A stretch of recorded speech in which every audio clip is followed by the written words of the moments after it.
தமிழ் திருச்சபை தானே இது. எவ்வளோ அழகாக ஓய்வு நாள் வாழ்த்துக்கள்னு சொன்னேன்.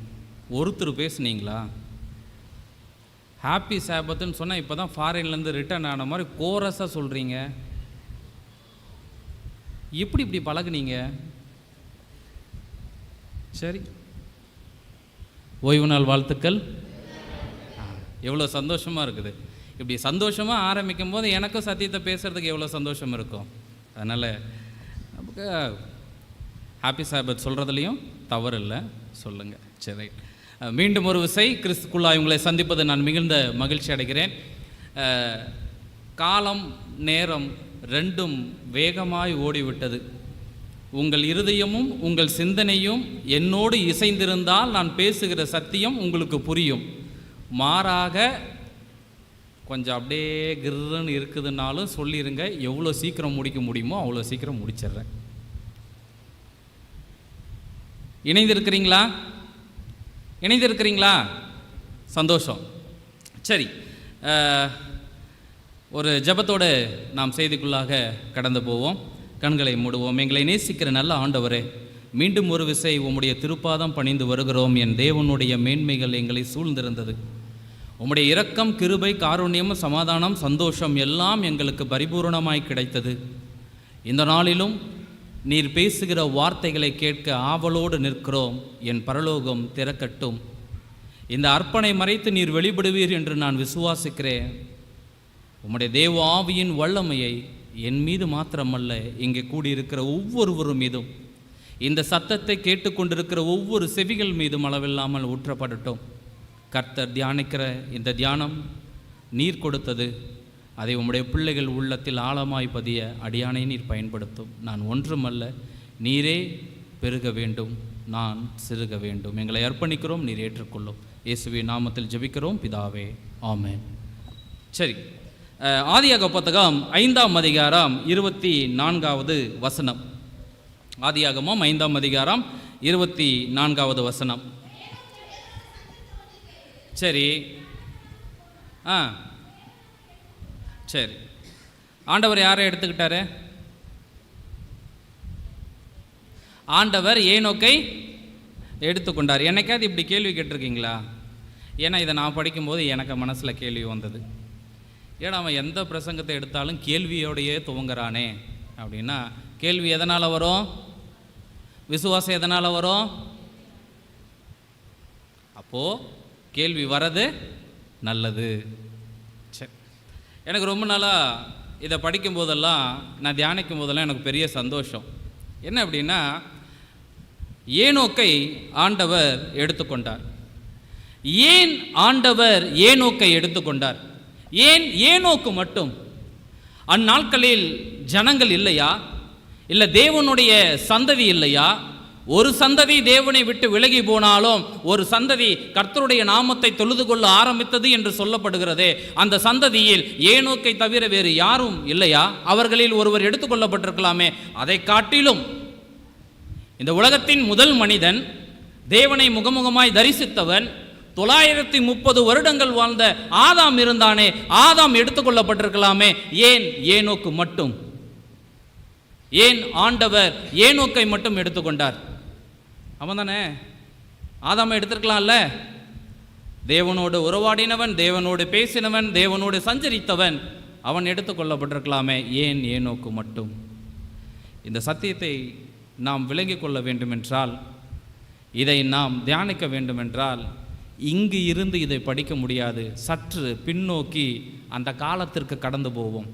ஒரு சின்ன கற்பனை செஞ்சு பாருங்கள். கிறிஸ்து பிறப்பதற்கு முன், ராஜ்யங்கள் விழுந்து எழுவதற்கு முன், மொழிகளும் எழுத்துக்களும் உருவாகுவதற்கு முன் ஒரு காலத்தை கற்பனை செய்து பாருங்கள். அந்த காலத்தில்தான் ஏனோக்கு என்று ஒரு மனுஷன் வாழ்ந்தான். அந்த காலத்தில் பூமியும் அதன் பரப்பும் புதிதாய் இருந்தது. படைப்புகள் ஒன்றும் அழிவை இன்னும் காணவில்லை. முதல் உலகத்தின் அழிவு இன்னும் வரவில்லை. அத்தனையும் புதிதாய் இருந்தது. ஆனால் அந்த இடம், அந்த நிலம் ஒரு காலத்தில் நீதியினாலும் பரிசுத்தத்தினாலும் ஆண்டவருடைய பிரசன்னத்தினாலும் மகிமையினாலும் கனத்தினாலும் நிறைந்திருந்த ஒரு இடம் இப்பொழுது பாவத்தினாலும் கொலையினாலும் சாபத்தினாலும் அதனால் வரக்கூடிய மரணமாகிய விளைவினாலும் நிறைந்திருக்கிறது. கொஞ்சம் சிந்திச்சு பாருங்கள். இப்பொழுது வளமும் செழிப்புமான நிலம் தன் பலனை கொடுப்பதற்கு மனிதனுடைய வியர்வையும் வருத்தத்தையும் காணிக்கையாய் கேட்கிறது. மனிதன் தொடர்ந்து வாழ்வதற்கு போராட வேண்டிய ஒரு சூழ்நிலை. ஆதாமை போல் அல்லாமல் இதோ பாவத்தின் எல்லைகளால் முன் குறிக்கப்பட்ட ஒரு நிலத்தில்தான் யார் வாழ்ந்தா? ஏனோக்கு. ஆதாம் பாவத்திற்கு முன்பாக விதைத்தான், பலன் அனுபவித்தான். எந்த வியர்வையும் எந்த பாடும் அவன் சிந்த வேண்டிய அவசியம் இல்லை.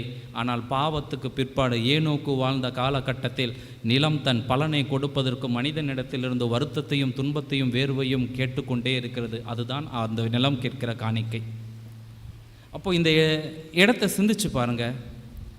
ஆதாம் ஒரு நல்ல நிலத்தில், பாவமில்லாத ஒரு நிலத்தில் பிறந்தான். ஏனோக்கு அப்படி இல்லை. ஆனால் ஏனோக்குக்கு ஒரு மாபெரும் பாக்கியம் இருந்தது. என்ன தெரியுங்களா? அவன் ஆதாமை அறிந்திருந்தான். 308 வருடங்கள் ஆதாமின் பாதத்தில் அமர்ந்திருந்து ஏனோக்கு படித்த படிப்பினைகள் அவன் பரலோகத்தில் செல்வதற்கான அத்தனை காரியங்களையும் சொன்னது. எப்படின்னு கேட்குறீங்களா? கையில் வேதத்தை வச்சுங்க. நான் ஒவ்வொன்றுக்காக விளக்கம் சொன்னால் என் நேரம் போயிடும். சொல்கிறேன், கப்புன்னு பிடிச்சிங்க, வீட்டில் போய் மெடிடேட் பண்ணுங்கள். 5ஆம் அதிகாரத்தை கையில் வச்சுங்க. அதில் நான் விஷயத்தை சொல்கிறேன். ஆதாம் 930 வருஷம் வாழ்ந்தான். அதில் 130 வயசு இருக்கும்போது சேத்து பிறந்தான். சேத்து 912 வருஷம் வாழ்ந்தான். 105 வயசில் ஏனோஸ் பிறந்தான்.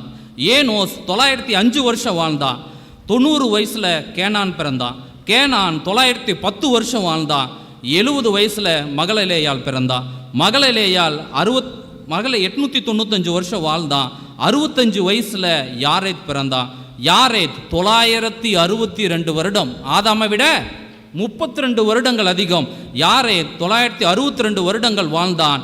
அவனுக்கு 162 வயது ஆகும்போது ஏனோக்கு பிறந்தான். ஏனோக்கின் வாழ்நாளெல்லாம் 365. அதாவது ஆதாமுக்கு 622 வயதாகும்போது ஏனோக்கு பிறக்கிறான்.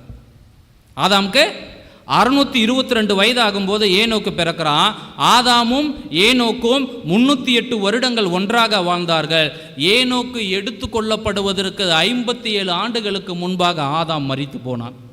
சந்தேகம் வந்தால் படித்து பார்த்துட்டு எனக்கு பதில் சொல்லுங்கள். சரி, இப்போது ஏன் ஆண்டவர் ஏனோக்கு எடுத்தார்? ஆதாமை எடுத்திருக்கணும். ஆனால் ஒரு பெரிய பாக்கியம், யார் கூட உட்காந்து படிக்க வேண்டிய ஒரு பாக்கியம் கிடைச்சது? முதல் மனிதன்.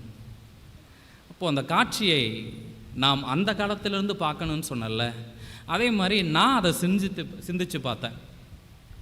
ஆதாமின் பாதத்தில் அமர்ந்திருந்து திறந்த உள்ளத்தோடும் ஆச்சரியத்தோடும் உலகத்தின் உண்மையான சம்பவங்களின் நிகழ்வுகளை பாதப்படியில் உட்கார்ந்து கேட்டுக்கொண்டிருந்த ஏனோக்கை சற்று சிந்தித்து பாருங்கள். அவன் உள்ளம் எவ்வளோ பூரிப்படைந்திருக்கும். ஆதாம் சொன்னது ஏதோ கடந்த கால கதைகள் அல்ல, உண்மையான உலகத்தின் நிகழ்வுகளின் வரலாறுகள், விழுகைக்கான காரணங்கள், எழுவதற்கான நம்பிக்கைகள் அத்தனையும் ஆதாம் ஏனோக்கின் எல்லா ஆதாமுடைய உபதேசங்கள் ஏனோக்குக்கு போதிக்கப்பட்டிருக்கிறதே. ஆச்சரியத்தோடும் அப்படியே ஆதாம் பாதத்தில் உட்கார்ந்து அதை கவனிச்சுட்டு இருக்கிற ஏனோக்கை சிந்திச்சு பார்க்கும்போது எனக்குள்ள அவ்வளோ சந்தோஷம், அவ்வளோ சந்தோஷம். ஆதாம் நினச்சி பார்த்துருப்பாரா? ஆதாம் நினச்சி பார்த்துருப்பாரா? சரி, அதெல்லாம் தாண்டி எனக்கு இன்னொரு கேள்வி மனதில் எழுந்தது. இந்த காட்சியை நான் படித்து பார்க்குறேன். ஆதாம் அமர்ந்திருக்கிறார். அவர் பாதப்படியில் ஏனோக்கு அமர்ந்திருக்கிறார். அமர்ந்திருக்கும்போது ஆதாமின் போதனைகள் போதிக்கப்பட்டு கொண்டே இருக்கும்போது திறந்த கண்களோடும் உயர்த்தின பிருவத்தோடும் நடந்த சம்பவங்களை காட்சிப்படுத்தி கொண்டிருக்கும்போது ஏனோக்குக்கு ஆதாம் என்ன போதித்திருந்திருப்பார்? ஆதாம் என்ன சொல்லியிருப்பார்? அந்த போதனைகள் ஏனோக்கை பரலோகத்திற்கு கொண்டு செல்வதற்கு அப்படிப்பட்ட காரியங்கள் அதில் என்ன இருந்திருக்கும் நான் சிந்திச்சு பார்த்தேன். அதை நான் ஆதாமாக இருந்து படித்து பார்க்கும்போது தான் என்னை மிகவும் அது தொட்டது. ஆனபடியினால் நான் ஆதாமாகவே மாறி இந்த செய்தியை உங்களுக்கு சொல்ல விரும்புகிறேன். நான் ஆதாம் பேசுகிறேன். தேவன் படைத்த முதல் மனிதன் நான். படைப்பின் பரிபூர்ணத்தையும் அதன் பின்பு விழுகையும் சந்தித்தவன் நான். இயற்கையும் நானும் இணக்கமாக வாழ்ந்தோம்.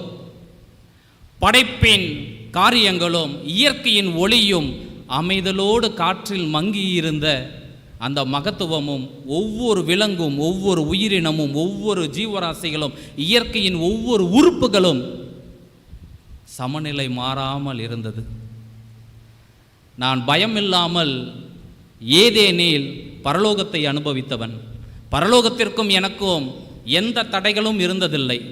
தேவதூதர்களால் நான் போதிக்கப்பட்டேன்.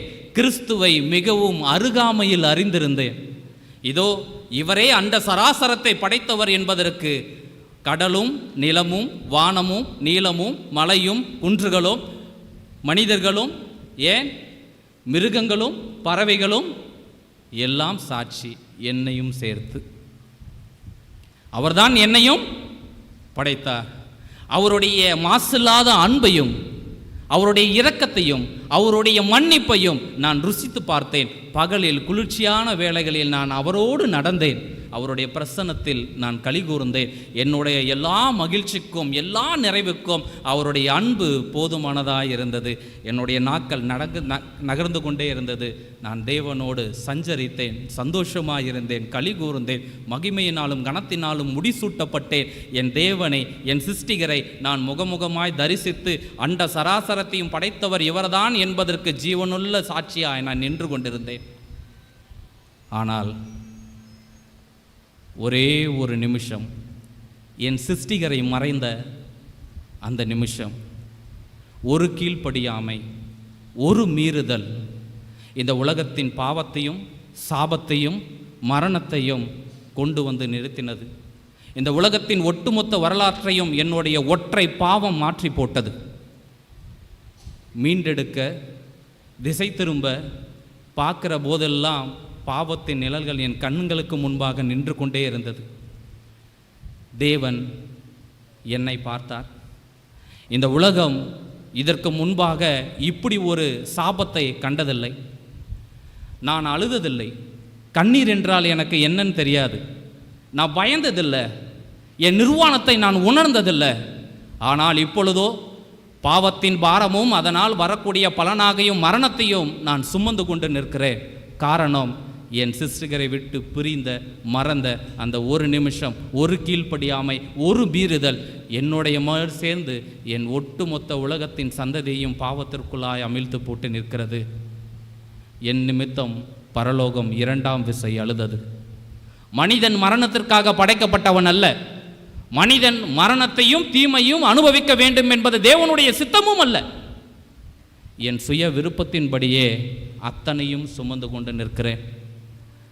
பரலோகம், என் தேவன் கனத்த இருதயத்தோடும் கலங்கின கண்களோடும் கரகரத்த குரலோடும் என்னை நோக்கி கேட்ட ஒரு கேள்வி, என்னை விட்டு தூரப்பட்டு மாயையை பின்பற்றி போகிறதற்கு, வீணராய் போகிறதற்கு என்னிடத்தில் என்ன அநியாயத்தை கண்டீர்கள்? நீங்கள் எரேமியாவின் புத்தகம் 2ஆம் அதிகாரத்தில் இந்த வசனத்தை நீங்கள் வாசிக்க முடியும். என்னை விட்டு தூரப்பட்டு மாயையை பின்பற்றி வீணராய் போகிறதற்கு என்னிடத்தில் என்ன அநியாயத்தை கண்டீர்கள்? ஆண்டவர் பேசின இந்த ஒரு வார்த்தை உண்மைதான். என்னை படைத்தவர் எனக்கு என்ன அநியாயத்தை செய்து விட்டார்?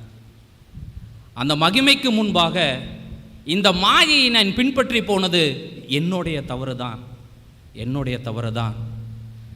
இரண்டாம் இசை எனக்காய் என் நிமித்தம் பரலோகத்தை அளவைத்தேன். கலங்கி நின்றேன், எல்லாவற்றையும் இழந்தேன். மரணத்தை எதிர்நோக்கி பார்த்து கொண்டிருந்த நேரத்தில் தேவன் எனக்கு இரக்கத்தை காண்பித்தார். என் கிறிஸ்து ஒரு ஆட்டை பிடித்து என் கையில் கொடுத்து அதை பலியிடச் சொன்னார். இதோ என் கைகளை ஓங்கி சிந்தின ஆட்டின் இரத்தமும் கதறலும், நான் செய்த பாவத்திற்கு பலியான இந்த ஆட்டிற்காக நான் எவ்வளவு கண்ணீர் வடித்தேனோ அதை காட்டிலும் அதிகமாக கிறிஸ்து என் செவியருகே சொன்னார், பலியானது ஆடல்ல நான் தான் என்று சொல்லி தன் கைகளை விரித்து கல்வாரி காட்சிகளையும் பட்ட அவமானத்தையும் அவருடைய பாடுகளையும் புறக்கணிப்பையும் எனக்கு காட்சிப்படுத்தினார். ஆட்டுக்காய் நான் எவ்வளவு அழுதேனோ, 930 வருடங்கள் இந்த உடலில் உயிர் இருக்கிற வரைக்கும் என் கிறிஸ்துவுக்காய் நான் அழுது கொண்டே இருந்தேன்.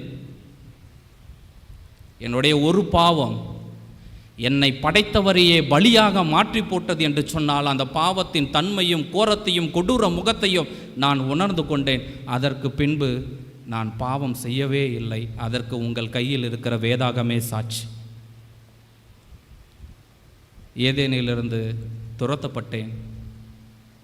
என் இழப்பு பெரிதாக இருக்கலாம், ஆனால் எனக்கும் தேவனுக்கும் உண்டான உறவு, எங்கிருந்து நான் பிரிந்து வந்தவனோ, எங்கிருந்து துரத்தப்பட்டவனோ, எந்த உறவில் இருந்து நான் துண்டிக்கப்பட்டனோ, மீண்டும் அதை உறுதிப்படுத்தி கொள்ள, அந்த உறவை மேம்படுத்தி கொள்ள எனக்கு ஒரு நம்பிக்கை பிறந்தது.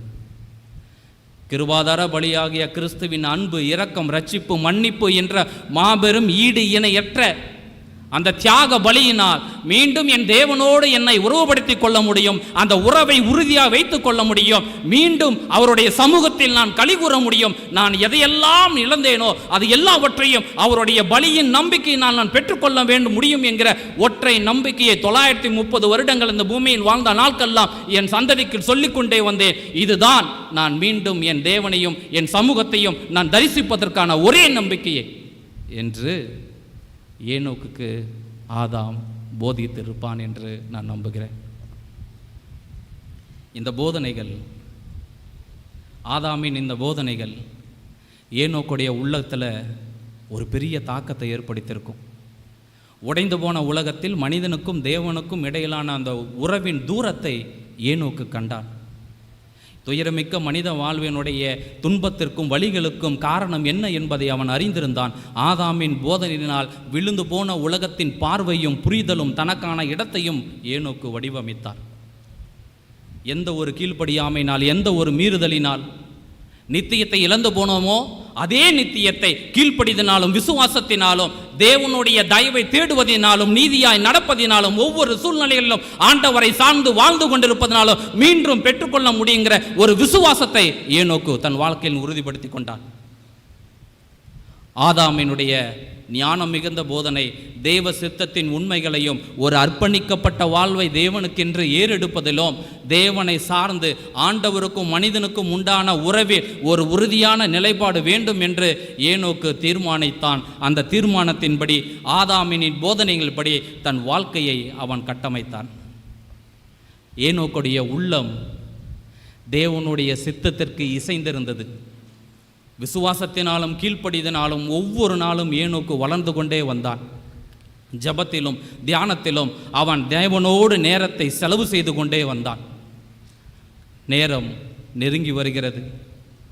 ஆதாமினால் கொடுக்கப்பட்ட போதனைகள், ஆதாமினுடைய எந்த ஒரு காரியம் கிறிஸ்துவை தோற்கச் செய்ததோ, எந்த ஆதாமின் பிள்ளைகளினால் உண்டான கோபமும் கட்டுக்கடங்காத பொறாமையும் மூர்க்கமும் கொலையில் கொண்டு வந்தப்பட்டதோ, அந்த போதனைகள் ஏனோக்கிற்கு ஆதாம் கடுமையாக எச்சரித்து சொல்லியிருந்தான். இந்த காரியங்களை குறித்து எச்சரிக்கையாயிரு. ஏனோக்கு மனிதனை வீழ்த்தும் அத்தனை பாவங்களிலிருந்தும் அவன் தூரமாயிருந்தான். தேவனுக்கும் அவனுக்கும் உண்டான உறவில் எப்பொழுதும் விரிசல் உண்டானதே அல்ல. சோதனைகள் வரும்போதெல்லாம் அவன் தேவனுடைய உதவியை தேடினான். பலவீனங்கள் வரும்போதெல்லாம் ஆண்டவர் தன்னை வழிநடத்துவதற்கு அவன் தன்னை ஒப்பு கொடுத்தான். போராட்டங்கள் வரும்போதெல்லாம் தன் விசுவாசத்தை ஒரு நாளும் ஏனோக்கு இழந்து போனதில்லை. பிரச்சனைகள், போராட்டங்கள், சோதனைகள் எது வந்தாலும் அந்த நேரத்திற்கான காரணத்தை ஆதாமினுடைய போதனைகளிலிருந்து பெற்றுக்கொண்டது மாத்திரமல்ல, அவன் தேவனை நோக்கி கேள்விகளை எழுப்பிக் கொண்டே இருந்தான். ஆண்டவரே, ஏன் இப்படி, ஏன் என்று ஒவ்வொரு முறையும் கேள்வி கேட்கும் போதெல்லாம் உள்ளத்தில் எழுந்த அத்தனை சந்தேகங்களுக்கும் ஆண்டவர் சொப்பனத்திலும் தரிசனத்திலும் ஏனோக்கோடு இடைப்பட்டார். அத்தனை சத்தியங்களும் அவருக்கு சொன்னார். நியாய தீர்ப்பை குறித்தும் நீதியை குறித்தும் ஆண்டவர் திரும்ப வரப்போகிறார் என்று குறித்தும் கிறிஸ்துவின் முதலாம் இரண்டாம் வருகை அத்தனையும் ஏனோக்கு காட்டப்பட்டது. நீங்க யூதாவின் புத்தகத்தில் வாசிக்க முடியும். ஏனோக்கு ஒரு வாழ்க்கையை தீர்மானித்தான். என்னுடைய வாழ்க்கையில் ஒவ்வொரு சூழ்நிலைகளிலும் தேவனை சார்ந்து உதவியை பெற்று வாழும் போது ஆண்டவருடைய தரிசனத்தை பெற்றுக்கொண்டவனாய் அவன் அதோடு நிற்கவில்லை. நல்ல கணவனாய், நல்ல தகப்பனாய், நல்ல மனிதனாய், உள்ளேயும் வெளியேயும் தேவனால் அருளப்பட்ட அத்தனை தீர்க்க தரிசனங்களையும் ஆண்டவர் வெளிப்படுத்தின அத்தனை செய்திகளையும் அவன் ஒவ்வொரு நாளும் பிள்ளைகளுக்கு, ஜனங்களுக்கும் பிரசங்கித்து கொண்டே வருகிறான். ஏனோக்கு ஒரு அழகான வார்த்தை சொல்லுது. ஏனோக்கு சஞ்சரித்து கொண்டிருக்கையில் எடுத்துக்கொள்ளப்பட்டான். அப்படிதானே? அப்போ ஆண்டவர் எடுத்துக்கலையா? அவன் சஞ்சரித்து கொண்டு இருக்கும்போது தானே எடுத்துக்கிட்டாரு. அப்படின்னா என்ன அர்த்தம்? சஞ்சரித்து கொண்டு இருக்கையில் சஞ்சரித்தான். என்ன அர்த்தம்? என்னங்க? வாழ்ந்து கொண்டு இருக்கும்போது. யார் சொன்னது? ரொம்ப சந்தோஷம். தேவனோடு அவன் சஞ்சரித்து கொண்டிருக்கையில் சொல்லப்பட்ட வார்த்தை. அந்த சஞ்சரித்து கொண்டிருந்தல் என்பது 1 மணி நேரமோ, 1 நாளோ, 1 வாரமோ, 1 வருஷமோ இல்லை, 300 வருட வாழ்க்கை. 300 வருட வாழ்க்கை. அந்த சஞ்சரித்து கொண்டிருக்கையில், அந்த சஞ்சரித்தல் என்கிற அந்த ஒரு வார்த்தைக்குள் ஏனோக்கின் 300 வருஷ வாழ்க்கை இருந்தது. ஆண்டவர் எப்போ? 65 வயசுல தான் அவனுக்கு அந்த விசுவாசமே வருது. 300 வருஷம் ஏன் தேவனோடு சஞ்சரித்தான். அப்ப அந்த 300 வருட வாழ்க்கை ஒரு வார்த்தையில் அடங்கி இருக்கிறது. உங்கள் வாழ்க்கை, என் வாழ்க்கை எங்க அடங்கி இருக்கு? அப்போ அந்த 300 வருட வாழ்க்கையில் தேவனுக்கும் அவனுக்கும் உண்டான உறவில் ஒரு சிறு விரிசலோ, சிறிய இடைவெளியோ, சிறிய தூரமோ இருந்ததே இல்லை. அந்த 300 வருட வாழ்க்கை எப்பொழுது ஏனோக்கு விசுவாசத்துக்கு தொடங்கினானோ, அந்த விசுவாசம் எங்கே முடிந்தது என்றால் மரணத்தை காணாமல் நித்தியத்தை அடைந்த அந்த பரலோக ராஜ்யத்தில் கொண்டு போய் அவனுடைய விசுவாசம் முடிந்தது. நம்ம எல்லோரையும் மரணம் ஒரு நாள் நிச்சயம் முத்தமிடும். ஆனால் மரணத்திற்கு முதல் விதிவிலக்கு ஏனோக்கு. அந்த வாழ்க்கை நாம் கவனிக்கப்பட வேண்டியது. அந்த வாழ்க்கை நாம் அர்ப்பணிக்கப்பட வேண்டியது. அந்த வாழ்க்கை தேவனை சார்ந்து அமைய வேண்டியது. சோதனைகள் இல்லாத மனிதன் இல்லை, பலவீனங்கள் இல்லாத மனிதன் இல்லை, போராட்டங்கள் இல்லாத மனிதன் இல்லை. எல்லாருக்கும் இதெல்லாம் உண்டு. ஆனால் ஏனோக்கை போல இங்கே யாருமே இல்லையே. ஏனோக்கை போல யாருமே இல்லையே. ஆனால் அவனுடைய பாடம், ஏனோக்கை பற்றின இந்த வாழ்க்கை நமக்கு நிறைய பாடங்களை சொல்லி கொடுத்து கொண்டே இருக்கிறது. அவன் மரணத்தை ஜெயித்தவன் முதலாவது இல்லையா? எவ்வளோ பெரிய பாக்கியம். எனக்கு இப்போ என்னென்னா, ஏனோக்கை ஏன் எடுக்கணும்? இந்த காரியங்கள் எடுத்தாச்சு சரி. அப்போது ஏனோக்குக்கு மட்டும்தான் ஆதாம் இதை பிரசங்கித்தானா? அப்படியா? 930 வருஷம் வாழ்ந்தான் ஆதாம், மரித்து போனான். ஆதாம் 930 வருடம் வாழ்ந்தான், மரித்து போனான். சேத் 912 வருடங்கள் வாழ்ந்தான், மரித்து போனான். ஏனோஸ் 905 வருடங்கள் வாழ்ந்தான், மரித்து போனான். கேனான் 910 வருடங்கள் வாழ்ந்தான், மரித்து போனான். மகலலேயாள் 895 வருடங்கள் வாழ்ந்தான், மரித்து போனான். யாரேத் 962 வருடங்கள் வாழ்ந்தான், மரித்து போனான். ஏனோக்கு 365 வருடங்கள் வாழ்ந்தான். அவன் ஜீவனை அடைந்தான். அப்போ ஆதாம் இந்த போதனைகளை ஏனோக்குக்கு மட்டும்தான் சொன்னானா? இல்லை. நீங்கள் மறுபடியும் அதே 5ஆம் அதிகாரத்தை வாசிங்க, தியானிங்க. வசனம் சொல்லுது, ஆதாம் சேத்தை பெற்ற பின்பு குமாரர்களையும் குமார்த்திகளையும் பெற்றான். சேத் ஏனோஸை பெற்ற பின்பு குமாரர்களையும் குமார்த்திகளையும் பெற்றான்.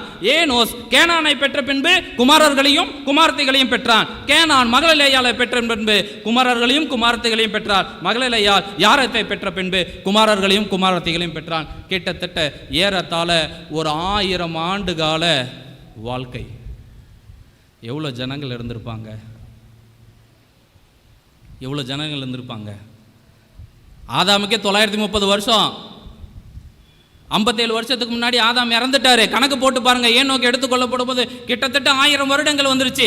1000 வருடத்தில் ஆதாமுக்கு எத்தனை பிள்ளைகள் பிறந்திருக்கும்? ஏனோக்கு எத்தனை பிள்ளைகள்? சேத்துக்கு எத்தனை பிள்ளைகள்? ஏனோஸ்க்கு எத்தனை பிள்ளைகள்? குமாரர்களையும் குமார்த்திகளையும் குமாரர்களையும் குமார்த்திகளையும் அத்தனை பேர். குறைஞ்சபட்சம் ஒரு 1000 வருட வாழ்க்கையில், 1000 வருட உலகத்தின் வரலாற்றில் எத்தனை மனிதர்கள் இருந்திருப்பார்கள்? ஏன் ஏனோக்கு மட்டும் போனான்? எல்லோருக்கும் ஆதாம் பிரசங்கித்தான், எல்லோரும் சத்தியத்தை கேட்டார்கள். ஏனோக்கு மட்டும்தான் விசுவாசித்தான். ஏனோக்கு மட்டும்தான் விசுவாசித்தான்.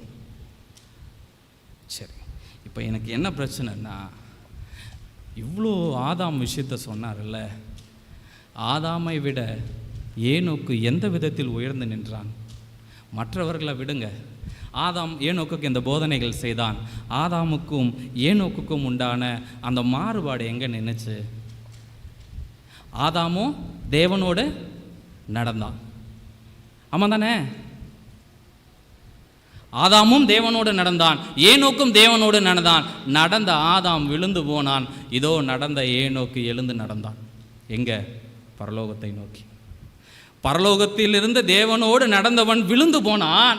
விழுந்து போன உலகத்திலிருந்து தேவனோடு நடந்தவன் எங்க போனான்? பரலோகத்துக்கு போனான். ஆதாம் முதல் மனிதன், தேவனை முகமுகமாய் தரிசித்தவன், ஆண்டவருடைய மகிமையின் கனத்திலும் முடிசூட்டப்பட்டவன், ஜீவ விருட்சத்தின் கனியை புசித்தவன், ஏதேனின் நன்மையை அனுபவித்தவன். ஆனால் ஏனோக்கு இதை எல்லாவற்றையும் விசுவாசித்தான். அனுபவித்தவன் எல்லாவற்றையும் இழந்து போனான், விசுவாசித்தவன் எல்லாவற்றையும் பெற்றுக்கொண்டான். ஏனோக்கோட வாழ்க்கை உங்களையும் என்னையும் அழைக்கிறது. ஏனோக்கோட வாழ்க்கை உங்களையும் என்னையும் அழைக்கிறது. நமக்காய் பரலோகத்தை நோக்கி ஒரு ஏணி போடப்பட்டிருக்கிறது, ஒரு வாசல் திறக்கப்பட்டிருக்கிறது. என்னை விரும்புகிற, வேதத்தை விரும்புகிற, சத்தியத்தை விரும்புகிற யாவருக்கும் அந்த வாசல் திறந்தது தான். இங்கே யார் அந்த ஏணியில் ஏறி போகிற ஏனோக்கு என்பது தான் கேள்வியே. ஆனால் ஏனோக்கோட இந்த வாழ்க்கைக்கு தேவன் கொடுத்த பரிசு இருக்குல்ல, அந்த நித்தியம்ங்கிறத ஆதாம் அதை பார்க்காமலே மறித்து போயிட்டான். என்ன அதனால் என்ன? அவனும் பரலோகம் வருவான். இவன் ஆதாமை யார் வரவேற்பா? ஏனோக்கு வரவேற்பார். ஆனால் ஆதாம் தான் யாரை வரவேற்கணும்? நம்ம எல்லோரையும் அவர் தான் வரவேற்கணும். ஆனால் ஆதாமை வரவேற்க ஏனோக்கு முன்னாடி நிற்கும் பொழுது பார்த்த ஆதாம் ஏனோக்கை பார்த்து அவன் உணர்ந்து கொள்வான், என் போதனைகளில் ஒன்றும் வீணாகவில்லை, இதோ நான் விதைத்த விதைக்கான பலனை நான் இங்கே ஏனோக்கின் மூலமாய் பரலோகத்தில் பார்க்கிற அந்த சந்தோஷம் அவன் எதை இழந்தானோ அதை விட மேலானதாக இருக்கும். மேலானதாக இருக்கும். எனக்கு அன்பானவர்களே, ஆதாம் பேசினான், போதித்தான், எல்லோரும் கேட்டார்கள். ஏனோக்கு போதித்தான், எல்லோரும் கேட்டார்கள். நோவா போதித்தான், எல்லோரும் கேட்டார்கள். தீர்க்கதரிசிகள் போதித்தார்கள், எல்லோரும் கேட்டார்கள். ஆசாரியர்கள் போதித்தார்கள், எல்லோரும் கேட்டார்கள். ஊழியக்காரர்கள் போதித்தார்கள், எல்லோரும் கேட்டார்கள். ஆனால் யாரும் விசுவாசிக்கவில்லை. இன்றும் இரண்டாம் ஆதாமாகிய கிறிஸ்து பிரசங்கித்தார், அப்போஸ்தலர்கள் பிரசங்கித்தார்கள், ஊழியக்காரர்கள் பிரசங்கித்துக் கொண்டே இருக்கிறார்கள். எல்லாவற்றிற்கும் மேலாக இந்த வேதம் நம் கையில் இருந்து கொண்டே இருக்கிறது. ஆவியானவருடைய சத்தம் கேட்டுக்கொண்டே இருக்கிறது, நாமும் கேட்டுக்கொண்டே இருக்கிறோம். விசுவாசம் எங்கே? நம் எல்லோருக்கும் ஒரு ஆசை உண்டு. ஆண்டவருடைய இரண்டாம் வருகையை எதிர்பார்த்து காத்து கொண்டிருக்கிற உங்களுக்கும் எனக்கும் மரணத்தை காணாமல் ஏனோக்கை போல அந்த பரலோகத்திற்கு கடந்து போக வேண்டும் என்று ஆசை உண்டு. எபிரேயரில் ஒரு அழகான வசனம் இருக்கிறது. ஒரு வசனத்தை வாசிங்க. எபிரேயர் 4ஆம் அதிகாரம் 2வது வசனம். எபிரேயர் 4:2 வாசிங்க. ஏனெனில் சுவிசேஷம் அவர்களுக்கு அறிவிக்கப்பட்டது போல நமக்கும் அறிவிக்கப்பட்டது. கேட்டவர்கள் விசுவாசம் இல்லாமல் கேட்டபடியினால் பிரயோஜனப்படவில்லை. ஆதாம் துவங்கி அப்போஸ்தலர்கள் வரைக்கும் பிரசங்கிக்கப்பட்டது. ஆண்டவர் பேசுகிறார், ஆவியானவர் பேசுகிறார். நமக்கு ஆசைகள் இருக்கிறது, பரலோகம் போக வேண்டும் என்று. ஆதாம் துவங்கி ஆவியானவர் வரைக்கும் பேசிக்கொண்டே இருக்கிறார், நாமும் கேட்டுக்கொண்டே இருக்கிறோம். ஆதாமின் சந்ததி யாரே? நம்மில் யார் ஏனோக்கு? கடைசியாக இந்த வசனத்தை வாசிங்கள். தேவன் உங்கள் ஒவ்வொருவரையும் ஆசீர்வதிப்பார்.